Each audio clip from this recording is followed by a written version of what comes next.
สบายดีสบายดีสบายดีตอนนี้เป็นการตั้งกล่องทายตัวเอง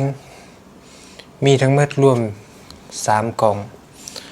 องที่1ก็คือกล่อง GoPro Hero 8อยู่ทางเทิงแล้วกล่องที่2ก็คือกล่อง iPhone 6และกล่องที่3ก็คือกล่อง iPhone 11 Pro Max ตอนนี้เราจะลองทดสอบใหม่ในการที่เราจะลองย่างลึกเดี๋ยวขอให้กล่องแพนตามเราโอเคเดี๋ยวเราจะยืนแบบนี้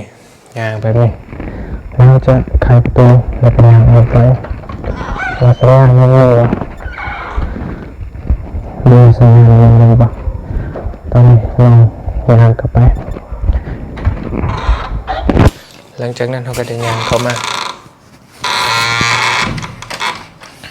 บัวสัญญาณมันมีหรือบ่มีเขายังบ่ฮู้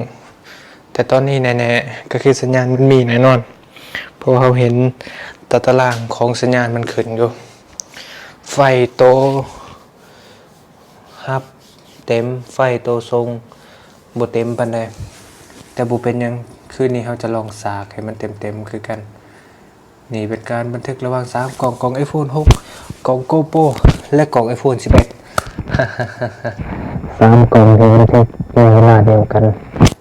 เฮ็ดให้รู้สึกว่าเฮ้ยเขามีกล่องหลายๆมุมเทิงมุมกลางและมุมลุมเฮ็ดให้รู้ว่าเฮ้ยอย่างน้อยเขาก็สามารถเฮ็ดรายการได้รายการหนึ่งที่สามารถบันทึกทั้ง3กล่อง3มุมเวลาจะเคลื่อนไปเฮ้ยล่มจะเห็นทั้งพื้นแต่นี่จะเห็นทั้งเทิงหลังจากนั้นเบิ่งมุมเทิงมันจะเห็นฝาดขวางมาหมด เดี๋ยวโอเคซับนี้ก็เดี๋ยวจะปิดทีละตัว1 2 3ปิดiPhone 6ก่อนปั๊บหลังจากนั้นปิดiPhone 11ปั๊บและสุดท้ายiPhone ที่บันทึกเสียง